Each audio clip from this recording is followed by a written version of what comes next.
What's up, Ragin Nation? How's it going? This is Alex. You watching Ragin Nation Show Transformers 4 Edition. This is just a web series where we talk about all things that matter to me for production of the 4th installment of the live-action Transformers film franchise directed by Michael Bay. This is update number 83, and let's start with some shoutouts. And the first shoutout goes to Andrew Sparks. And I just want to say that I'm sorry to hear about the bad news, but I want to tell you to hang in there. Just take a break and a moment to relax and collect your thoughts, and your next thing you know, you'll be back on track. So I just want to say good luck, and I'm thinking about you, bro. So hang in there, and good luck with everything, alright? The next shout out goes to Daniel Nutley from Ascot, England, for being my biggest fan. Thanks a lot for the support, and I appreciate you watching my videos, alright? And the final shout out goes to El Padrino 507, and El Padrino 507 is a very talented music producer and rapper, and what he did is he put together a Transformers tribute rap.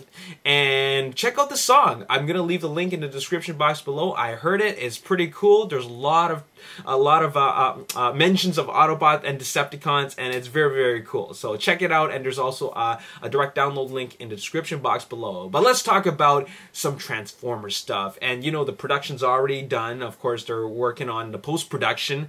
But what's really interesting, of course, other than the Super Bowl that's coming out in 5 days, is of course the toy leaks. Well, looks like we're getting our first in-hand look at Optimus Prime, and not just any Optimus Prime, but the first edition Optimus Prime. I'd like to say thank you to Kana O'Neill for sharing this with me, and it looks like our first photo of the Optimus Prime, the first edition from Age of Extinction, looks like he's got a lot of chrome on him. I'm not too crazy about the chrome. I gotta be completely honest with you.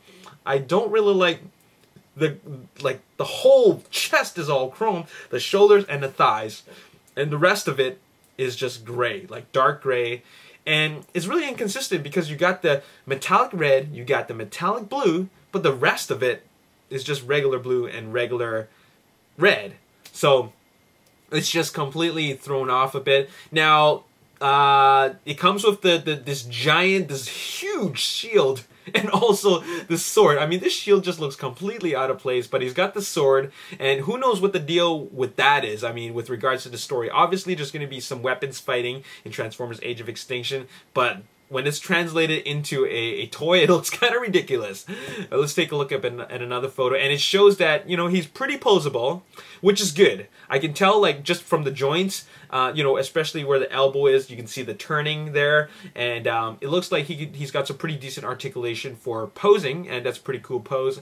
And then here, of course, is the box. It's closed by Velcro. It's a very collectible box. Here's a photo where he's in comparison with the Revenge of the Fallen Optimus Prime, and you can see right away that this is the same size, if not bigger. Now, he looks taller mainly because of those backpack former parts, which is the truck. You know, the truck and the smokestacks, they're sticking out pretty high, and it makes up like a huge bulk of the figure itself.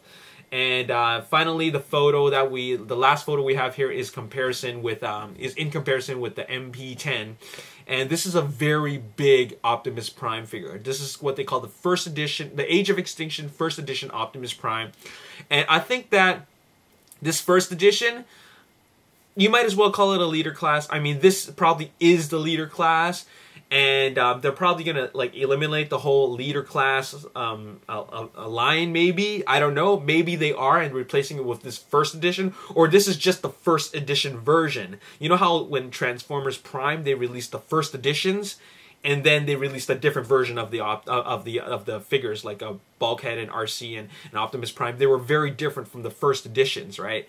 Because they replaced them with the Robots in Disguise line. So maybe this is what they're doing with Age of Extinction. They're putting out the first editions for a couple of figures, maybe just the Optimus Prime. And remember, in the original Transformers 2007 movie, they put out the Optimus Prime protoform and the Starscream protoform as what they're calling a sneak preview figure. So I think that this first edition release of Optimus Prime is kind of like the same concept as those sneak preview figures. And then later on, we might get the full 3 lines, which is like the Voyager, the Deluxe, and of course maybe like the full-on leader class. Because you gotta make a leader class Hound. You gotta, because he's the big guy. You gotta make a leader class Grimlock. I mean, he's gonna be the big seller. Everybody's gonna want Grimlock, okay?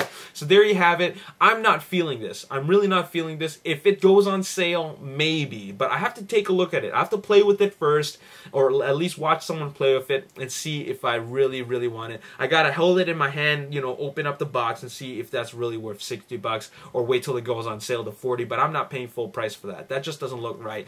Brian Goldner, the CEO of Hasbro, mentioned that the Transformers line, the toys, they've lost their touch, they've lost their charm because they've gotten so complicated to transform them.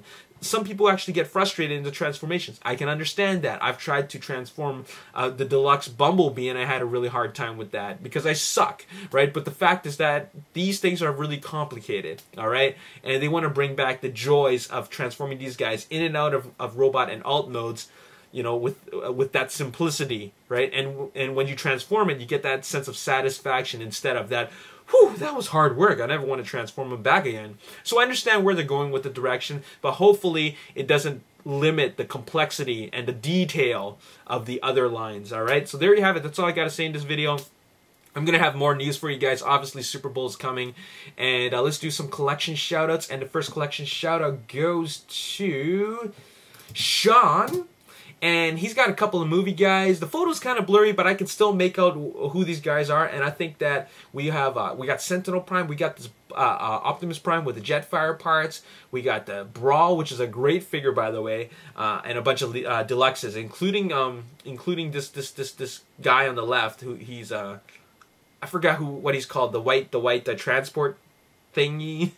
Anyways, great collection, Sean. Thanks for showing me that. Let's take a look at this collection from Jordy. And he's got 2 shelves here. And I'm sure he's got more guys, but he's showing me these 2 shelves. And what we see here is Blackout, Bone Crusher, all the movie guys, and some movie guys on the bottom shelf. It looks like you got Ratchet down there, and also Optimus Prime. You got Optimus Prime from I think that's Dark of the Moon, and Optimus Prime from the first 2007 movie. So very, very cool. Finally, the last collection comes from Danny, and I'm really liking this shelf setup. You got a whole bunch of stuff here. You got stuff from the movies. You got masterpieces there. A really great looking collection. Deluxes, Generations. I see Crankcase. Crankcase is a good one. And on the side we have here, it looks like the Fireburst Optimus Prime, I think, and then a Robots in Disguise, a Knockout. So very, very cool. You know, like I think that these shelf setups are really, really great.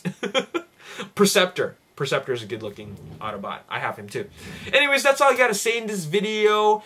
And once again, I appreciate everybody who has contacted me with regards to how to purchase a t-shirt and also the VIP Ragin Nation All Access badge. I really appreciate your support, and I will make a video. In fact, the next video I will tell you all about the Ragin Nation product line, and then how to get your hands on Ragin Nation swag. Alright, so there you have it. That's all I gotta say in this video. What do you guys think of Optimus Prime? Let me know in the comment section below. And as always, if you enjoyed this video, hit the like button, subscribe to the YouTube channel, like me on Facebook, The Ragin Nation. Also follow me on Twitter at Ragin Nation. My name is Alex, and thanks for watching. I'll see you next time. Peace. To have a beard, okay? Nelson from Shoot for the Edit, or rather MichaelBay.com, mentioned that Hound was supposed to be some kind of bearded Scottish guy, or rather